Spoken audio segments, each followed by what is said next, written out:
Vamos nos colocar de pé, então, para continuar louvando a Deus. Número 227 do nosso cenário. 227.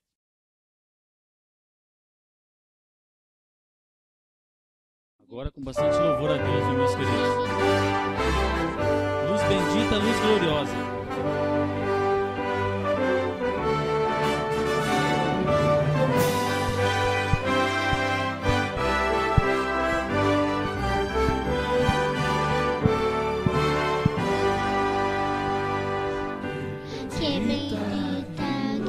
A luz, a minha alma preencher, mais intensa e bela que o sol, veio em mim Jesus viver, luz bendita, luz gloriosa, concedida lá dos altos céus, só o crente gozosa esta luz que vem de Deus, sempre canta alegre seu louvor, quem possui a luz dos céus, goza pazes e celeste paz, dom gostoso só de Deus, luz bendita, luz gloriosa, concedida lá dos altos céus, só o crente goza esta luz que vem de Deus, vida nova em santa retidão, tem os crentes em Jesus, tem de perto o cego Salvador. Ele tem poder e luz, luz bendita, luz gloriosa, concedida lá dos altos céus, só o crente goza esta luz que vem de Deus, esperança, vida e salvação, de ter, ó pecador, aceitando Cristo nossa luz, esse dom Deus de amor, luz bendita, luz gloriosa, concedida lá dos altos céus, só o crente goza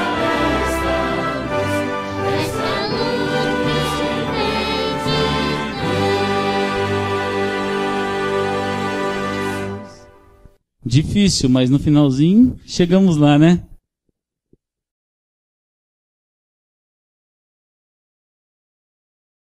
Querido Deus, nessa noite, Pai, nós queremos nos colocar diante de Tua presença, Pai. Viemos à Tua Santa Casa para podermos falar contigo, Senhor, e também para poder ouvir aquilo que o Senhor tem a nos falar. Senhor, que nesse momento o Senhor possa estar com cada pessoa que está aqui, com cada família representada, com cada irmão da nossa igreja, aqueles que ainda não puderam chegar por algum motivo, mas que o Senhor os conhece.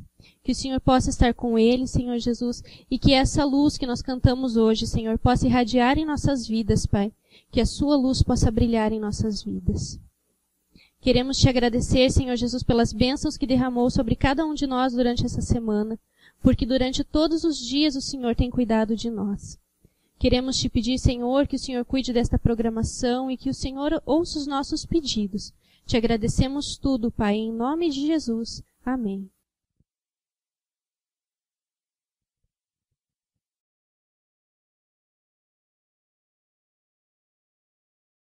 Boa noite, meus irmãos. Perdoem a voz, estou com infecção na garganta. Mas vamos falar sobre saúde. Hoje eu estive no médico e agora eu vou melhorar minha saúde, tenho que tomar os meus remédios. Beleza. Mas eu pergunto para os irmãos pense na seguinte pergunta. Quero que os irmãos levantem a mão. Quem aqui gosta de ficar esperando numa fila? Ninguém gosta. Quem aqui gosta de ficar esperando na fila do banco? Quem aqui gosta de ficar esperando a consulta no médico? Demora, né? Hoje, irmãos, nós vivemos num mundo que tudo é instantâneo. Tudo é muito rápido. E nós, por causa dessa globalização, de tudo isso, nós nos tornamos ansiosos. E a ansiedade, a dica de saúde hoje fala sobre ansiedade. E a ansiedade geralmente ela vem acompanhada de diferentes sensações. Agora eu quero ver se os irmãos já tiveram essa sensação quando estiveram com ansiedade. Frio no estômago. Quando nós estamos ansiosos com alguma coisa, começa a dar um frio no estômago. Palpitação. Transpiração, soa bastante. Ou falta de ar. E é humano a gente se preocupar. O autor cristão William Wright definiu a preocupação como juros pagos aos problemas antes da hora. Um grande amigo me disse que a ansiedade é como uma cadeira de balanço. Você senta, faz um esforço danado e você não sai do lugar. Conta-se que os antigos índios Cherokee, lá nos Estados Unidos, eles submetiam os meninos adolescentes a um rito de passagem da adolescência para a maioridade. O pai levava o rapaz com os olhos vendados para a floresta à noite. E não era permitido tirar a venda dos olhos, nem gritar por socorro, permanecendo assim a noite toda. Ele seria considerado um homem guerreiro. Imagine você, um menino está ansioso e amedrontado numa floresta escura à noite com os olhos vendados e começa a ouvir toda espécie de ruídos noturnos à sua volta, mas permanece sentado sem tirar a venda dos olhos. Passada a noite, a venda é removida e ele descobre que o seu pai esteve ao seu lado, o protegendo a noite inteira. Então, irmãos, assim acontece conosco hoje. Se você anda ansioso com os problemas da sua vida, e se a ansiedade tem dificultado e te dado muitos problemas de saúde, Deus diz assim: é precioso, não andeis ansiosos de coisa alguma, em tudo, porém, estejam conhecidas diante de Deus as vossas petições, pela oração e pela súplica, com ações de graças, e a paz de Deus, que excede todo o entendimento, guardará o vosso coração, a vossa mente, em Cristo Jesus. Que nós possamos confiar em Deus e colocar a nossa ansiedade nas mãos dele. Porque como falava com os índios Cherokees, nós estamos com problemas, mas nós não percebemos que Deus está ao nosso lado. No meio da semana, eu e você encontramos um espaço para nos abastecer de volta com o nosso Deus, né? Este momento é um momento designado à gratidão. Muitas vezes nós pensamos de que forma agradecer a Deus, porque Ele, como Criador, Ele também é o nosso mantenedor. Não temos dúvidas disso, né? Dificuldades, infelizmente temos, não de uma forma e de outra, mas diversas formas. E diversas formas bem diferentes, né? A semana passada, nós, os que estiveram aqui na quarta-feira, colocou alguns pedidos de agradecimentos. Tivemos alguns alcances, outros não, Deus sabe por quê. Temos ainda alguns lutando, sabemos, essa semana tivemos aí algumas ligações, mensagens, mas estamos felizes, porque mesmo perante o sofrimento, Deus continua guardando aqueles queridos que nós oramos a semana passada. Tivemos também o pedido do nosso aventurier, eu não podia deixar de falar. Gente, estamos literalmente quebrados, mas agradecidos a Deus. Por quê? A ansiedade, sofrimento, desespero, Essas crianças, o que elas ultrapassaram naquele acampamento, vocês não fazem ideia. Mas foi para a honra e glória de Deus. Tivemos alguns troféus, viemos são e salvos, né? Tivemos aí uma ou outra virose que ficamos sabendo também, mas graças a Deus tudo controlado. Então, enfim, nosso Deus ouviu a oração para cuidar das nossas crianças em meio a 600 crianças. Graças a Deus por isso também. Estou feliz porque você, novamente, alcançou o seu espaço em estar na casa de Deus. Eu quero ler a Bíblia com você ali em 2 Coríntios. Pedaços pequenos, tá, meus queridos? 2 Coríntios 9, 7. Mesmo nas nossas dificuldades e limitações, Deus precisa nos modificar. E Ele tem que modificar, eu e você, talvez para nós, da forma mais difícil que seja, para mim e para você. Para Deus não. Mas Ele precisa começar a lapidar eu e você, o nosso coração, a nossa vida. Então, por isso, vamos ler ali, então, 2 Coríntios 9, 7. Tá? Para a gente começar a entender um pedacinho ali. Cada um contribua segundo tiver proposto no coração, não com tristeza ou por necessidade, porque Deus ama quem dá com alegria. Neste momento, vai ser o momento de você agradecer a Deus, tentando se modificar você com Deus, tentando alcançar a misericórdia de Deus. É o momento dos nossos dízimos para quem não conseguiu fazer a entrega no sábado e a oferta para aqueles que tiver o coração transbordando de alegria, que é isso que Deus pede aqui na Bíblia Sagrada. Este é o momento. Vamos colocar o hino então?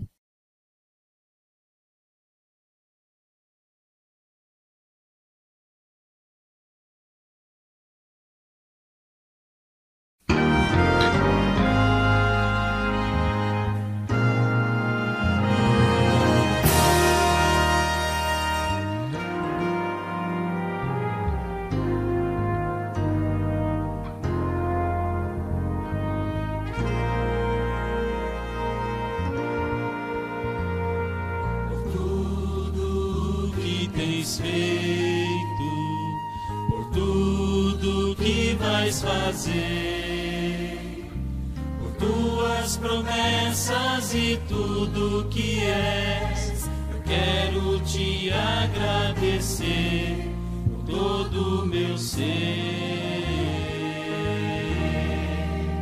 Te agradeço, meu Senhor.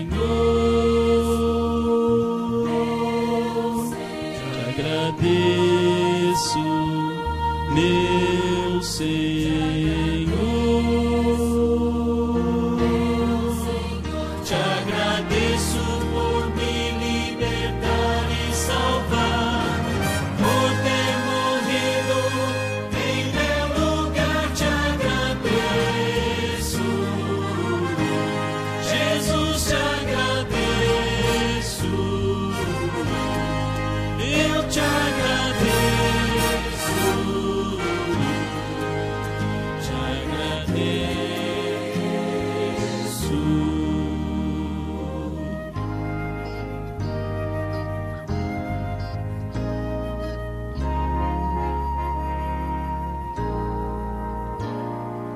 Tudo que tens feito, por tudo que vais fazer, por tuas promessas e tudo que és, eu quero te agradecer por todo o meu ser. Te agradeço, meu Senhor.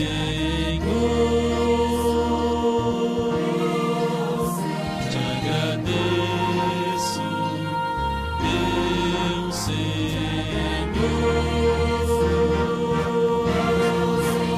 Te agradeço por me libertar e salvar, por ter morrido em meu lugar. Te agradeço, Jesus, te agradeço, eu te agradeço, te agradeço.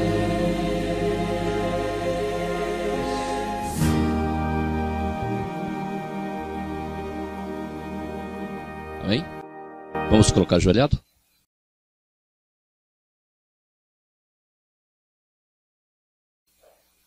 Te agradecemos, Senhor Deus, por tudo que o Senhor tem feito na vida de cada um de nós.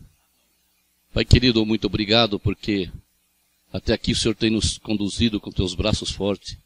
Até aqui o Senhor tem nos protegido, o Senhor tem guiado a cada um de nós, guardado e amparado e livrado dos perigos dos males desse mundo. Obrigado, bom Deus. Não somos merecedores, porque somos fracos, somos pecadores, mas te pedimos e agradecemos, Pai, por amor de teu Filho amado Jesus Cristo. Pai, abençoa as ofertas que foi depositado neste momento. A cada um que aqui depositou, aqueles que não depositaram, que possa ser abençoado por ti também e ter o desejo de fazer parte também dessas ofertas e fazer parte do teu reino um dia lá nos altos céus.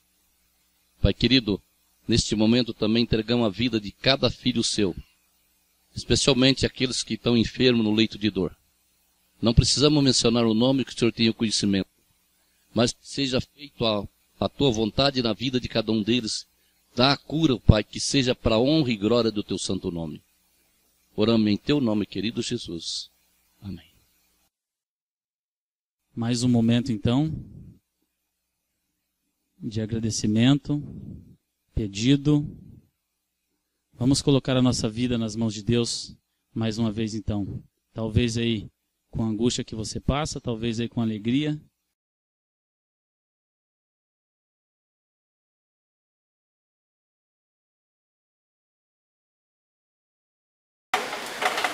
Nosso querido Deus, nosso Pai, neste momento tão especial da nossa vida, podemos, como seres humanos, ter a oportunidade de falar com o Senhor, nosso Deus, o nosso Criador e Mantenedor. Pai querido, neste mundo de dificuldade, de lutas, nós somos diferentes porque temos uma esperança de um dia estar contigo lá nos céus. E essa esperança nos motiva a poder trabalhar, a poder pregar o teu Evangelho, a poder transformar vidas, para que um dia essas pessoas também possam te conhecer e estar contigo. Pai querido, aqui está a tua igreja, nossos amigos que deixaram seu lar, seus compromissos para estar aqui conosco nesta noite. Querido Deus, o Senhor também possa estar olhando por cada um deles. Colocamos diante do Senhor nossos pedidos, e nem tudo teve a oportunidade de falar, mas aquele que vai no nosso coração, o Senhor possa estar olhando com este olhar de misericórdia que o Senhor sempre teve por cada um de nós. Pai querido, esteja conosco neste momento aqui, e ao nós sairmos, que possamos ter uma alegria em nosso coração, porque temos a certeza de que sentimos a tua presença em nosso mundo. É o que nós te pedimos, Pai, e te agradecemos em nome de Jesus.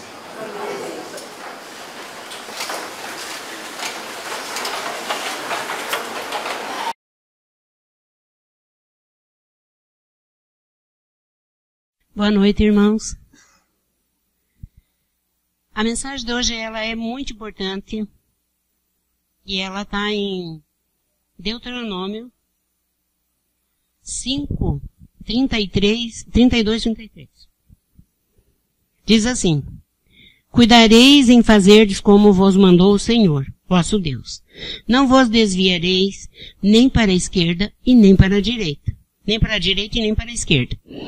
Andareis em todo o caminho que vos manda o Senhor, vosso Deus, para que vivais bem, vos suceda e prolongueis os dias na terra que haveis de possuir. Quando veio essa palavra, o povo de Israel estava indo rumo a Canaã. Eles estavam no deserto. E eles tinham uma missão, né? O desejo de Deus para Israel era que ele fosse, era claro, nesses versos, ficou claro. O desejo deles era levá-lo à terra prometida, a Canaã. A condição para que esse sonho se realizasse também era revelada. Se o sonho seria realizado ou não, era algo que dependia não mais de Deus, mas do povo de Israel. Nós, irmãos, estamos na mesma condição. A nossa missão, o nosso foco é a volta de Jesus e nós irmos com Ele. Mas depende de nós, não mais de Deus. Deus deixou a sua carta para ensinar a nós. E agora depende só de nós. Depende de nós querer, de nós fazer e de nós ir. Então, irmãos, e também lá, o texto para ler é muito, mas os irmãos leem em casa. Obstáculos. Deuteronômio 2, 24 a 3, é do capítulo 2, do verso 24, ao capítulo 3 até o verso 26, que diz que na marcha, quando Israel estava marchando, eles sabiam a sua missão, eles sabiam o seu objetivo, que era chegar a Canaã. Mas eles tiveram muitos obstáculos na frente deles. E esses, dois obstáculos que está citado nesses versos é a terra de Esbom, que era comandada por um rei, era comandada pelo rei Seom, que não aceitou o tratado proposto por Moisés e não se dobrou diante da vontade de Deus, e ao recusar esse acordo, seu coração foi endurecido por sua própria decisão. Israel não queria mais guerra, só queria obedecer, e estava ali, na terra de Esbom, porque Deus apontara o caminho, e Seom foi eliminado por sua própria teimosia. Os propósitos de Deus não podem ser frustrados. Então, irmãos, nessa nossa caminhada para a Canaã Celestial, nós vamos ter muitos obstáculos. Mas o propósito é de Deus. Se nós fizermos como Deus nos ensina e nos mostra o caminho, não devemos temer os obstáculos. O segundo obstáculo que Israel encontrou foi na região de Bassã, e era comandada por um rei, comandada por Og, um homem de grande estatura, que lá em Deuteronômio, no capítulo 3, no verso 11, fala da sua cama. É uma cama famosa, né? Acho que era uma cama muito diferente, que foi colocada até, né? Moisés escreveu sobre essa cama, e eu li, a cama era de ferro, e tinha não sei quantos côvados. Era uma cama muito grande, então o homem era muito grande. E agora esse homem, ele estava se opondo para que o povo não passasse nas suas terras. E ele repetiu os mesmos passos de Seom e teve o mesmo fim. Nesse incidente, Israel pratica a lei de Herem, que tudo era destruído numa demonstração de que aquilo que se opusesse aos propósitos, à soberania de Deus, deveria ser removido. E não se tratava de uma ação fanática, pois Deus dera a ambos a oportunidade de um tratado de paz com Israel. Então, irmãos, todos os obstáculos que se oporem a nós, ao nosso trabalho, à nossa missão, Deus vai remover. Deus vai remover. Homens de coração duro que tentaram atrapalhar os propósitos de Deus para o seu povo, Israel lhe ofereceu todo tipo de recompensa. Israel fez tudo que Deus havia mandado. E ele não se dobrou. Israel ofereceu recompensa, mas o coração obstinado desses reis, levou a recusa e nada mais pôde ser feito. Então o que aconteceu? Eles foram eliminados. Nós, na nossa caminhada, a Canaã Celestial, vamos ter também muitos obstáculos, mas vai ser removido. Se nós estivermos fazendo como Deus manda, não se desviar, nem para a esquerda, nem para a direita, e nem para a esquerda, Deus vai remover esses obstáculos, que hoje são muitos. Olha, no caminho que nós estávamos vindo, 2 carros na nossa frente, eu falei, não é possível. Um numa esquina, eu falei, Carlos, é um numa esquina e outro na outra. Nossa, mas Deus está com nós. Porque, olha, lá a escritora Ellen White, a escritora cristã Ellen White nos diz: essas nações nas fronteiras de Canaã teriam sido poupadas, caso não houvessem levantado um desafio à palavra de Deus, para se oporem à marcha de Israel. Foi levantado o desafio, mas foram destruídos. E eles tiveram, a Ellen White escreveu, que eles tiveram a oportunidade, todas aquelas nações que estavam em volta de Canaã, eles tiveram a oportunidade de serem, de aceitarem e de serem poupados. Só que eles não quiseram e não aceitaram. E homens de coração duro, que atrapalharam os propósitos, foram removidos. Satanás sempre trabalhou na tentativa de fazer o povo de Deus perder o foco, o rumo, a direção. Israel foi obediente à ordem de Deus. O caminho estava indicado. O compromisso era não se desviar nem para a direita e nem para a esquerda. A coluna de nuvem se movia para frente na direção de Seom e Og. Confiantes no poder divino, os israelitas não se desviaram da direção indicada. O foco estava ajustado. O caminho algumas vezes estará tão cheio de obstáculos aparentemente insuperáveis que abaterão os que cedem ao desânimo. Mas Deus está a dizer tais: avante e cumpram o seu dever, custe o que custar. Avante, que os obstáculos serão removidos. E agora, nossos obstáculos modernos. A Igreja Adventista do século XXI precisa manter a sua visão ajustada, e a grande comissão apresenta 3 obstáculos que precisam ser vencidos a fim de avançarem, cumprindo a missão em direção à Canaã celestial. Primeiro obstáculo: a síndrome da comunidade reunida. A síndrome de fazer com que seja uma reunião social. Eu vou lá porque eu vou ver meus amigos. Não vi eles durante a semana. Essa é uma síndrome. Essa é. No Antigo Testamento, a estratégia de Deus era que as nações viessem até Israel, a fim de aprender a seu respeito.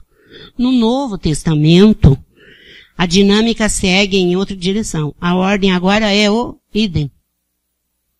Nós temos uma ordem. E a nossa ordem é o idem. E tudo tem que se mover nessa direção do idem. Tudo. Essa semana nós estamos vivendo uma semana do idem. Vamos lá levar o convite, né, irmãos? Vamos lá levar o convite. É o idem. Então, agora a ordem é o idem. Há muitas igrejas idealizando programas com a finalidade de atrair as pessoas para receberem instruções. A igreja da grande comissão se espalha como sal, impregnando o mundo, e o conceito de comunidade reunida é forte entre nós.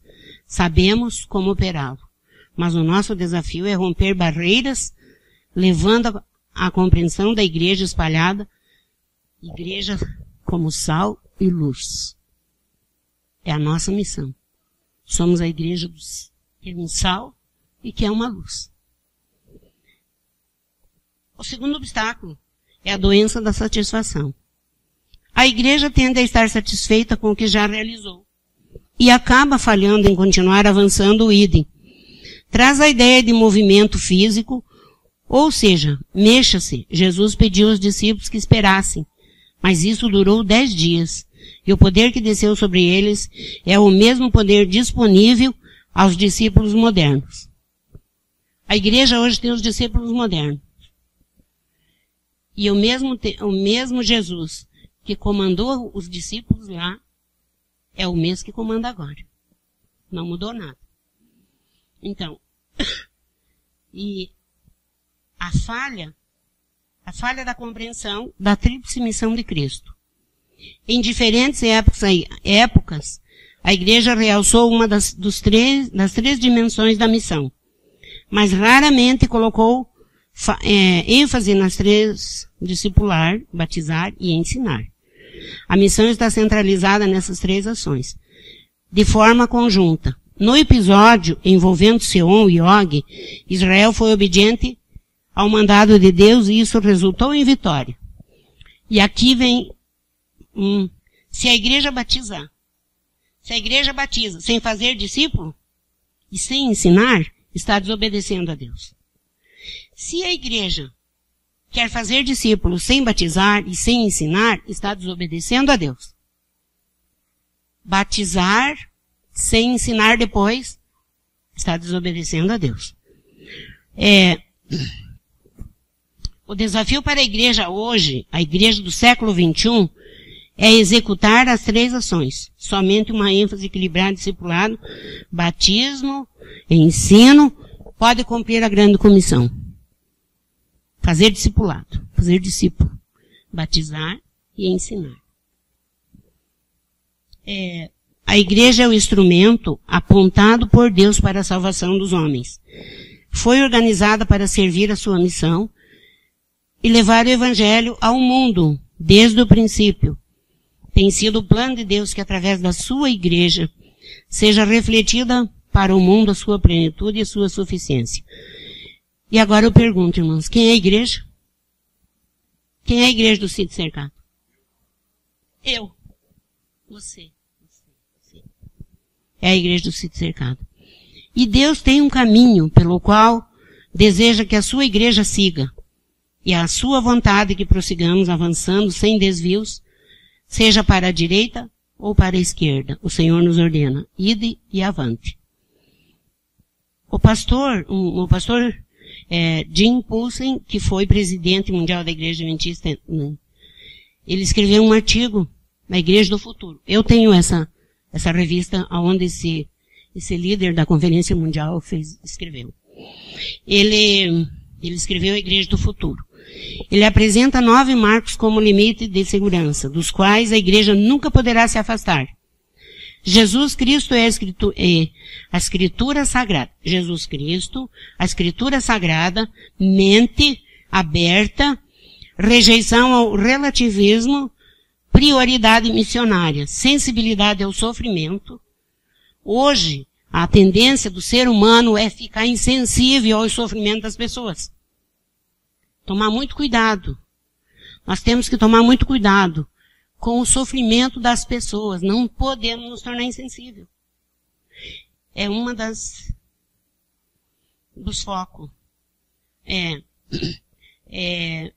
E assim, aceitação, sensibilidade ao sofrimento, aceitação da diversidade, compromisso com a unidade e antecipação da volta de Jesus.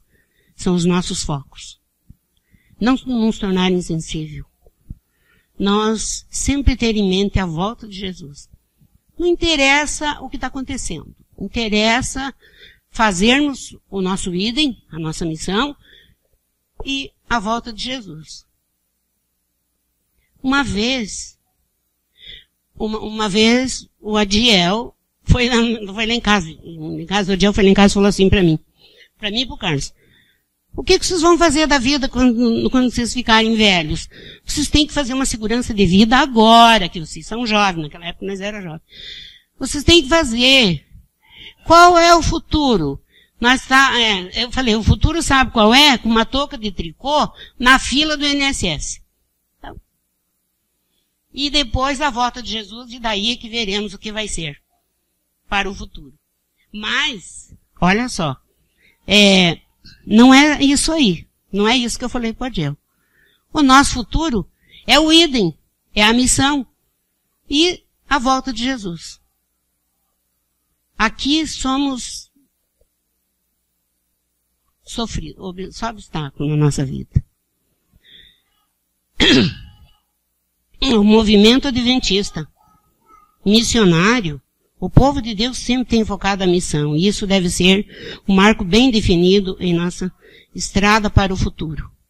A missão deve dirigir claramente as decisões em todos os níveis da administração da igreja. A missão deve estar no topo da agenda de planejamento e utilizar os recursos financeiros. A linguagem da missão deve tornar o dialeto da igreja.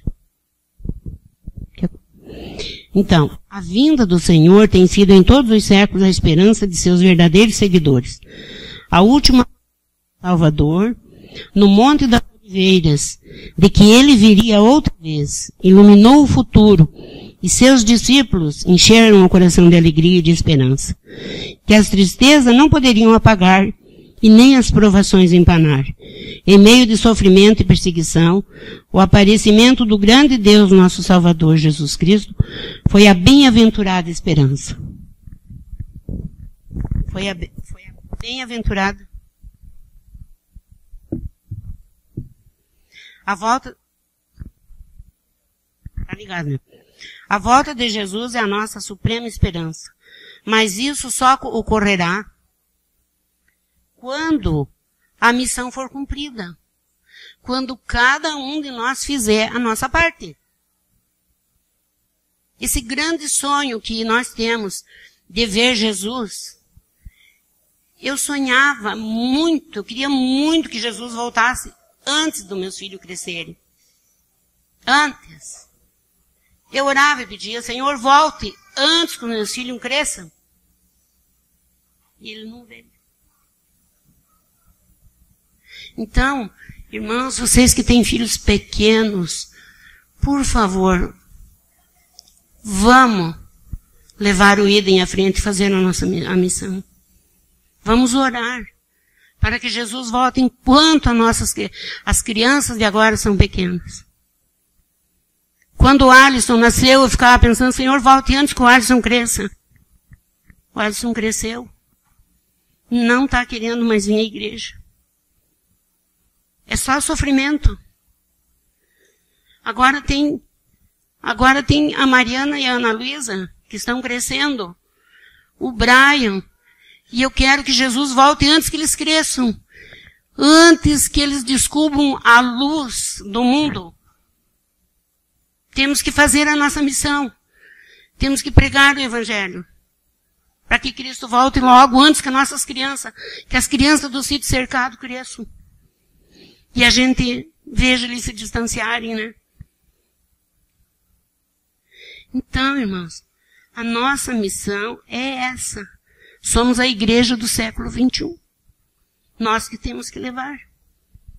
E aqui diz o seguinte, que ser um missionário é algo que está ao alcance de todos. Deus levou Israel ao seu povo escolhido, a Canaã terrestre.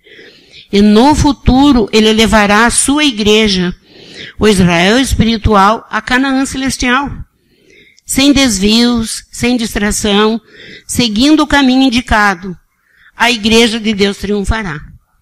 E Jesus voltará logo, antes que nós possamos ver as nossas crianças pequenas ficarem com a sua mente e com os seus olhos embaçados pela luz do mundo. Temos uma missão e somos a igreja da missão. Que Deus nos ajude, irmãos. Que possamos guardar no nosso coração essa missão. Ó, o Hélito. Tá muito feliz com a filhinha dele que vai vir, né? Quer que Jesus volte antes que ela cresça, não quer? Então vamos fazer o trabalho. Que Deus nos abençoe. E guarde no coração o idem da missão. E lembre que a igreja do sítio cercado é a igreja do século 21. E que tem que terminar essa missão. Amém. Irmãos, antes de nós orarmos, quero fazer um convite a vocês. Que nós temos uma reunião de oração intercessória todos os sábados às 4 horas da tarde. Senhor, nosso Deus e nosso Pai, te agradecemos, Senhor, pela mensagem que o Senhor deu para nós. Queremos, Senhor, pedir humildemente que guardemos em nosso coração essa mensagem. E que possamos, Pai, não temer os obstáculos e não temer o inimigo. Levar o idem à frente. Agora, Senhor, leva em segurança cada um que esteve aqui. Nossos amigos, nossos irmãos. Leva em segurança os seus lares, Senhor. Tudo nós lhe pedimos e lhe agradecemos. Em nome do Senhor Jesus. Amém, Senhor.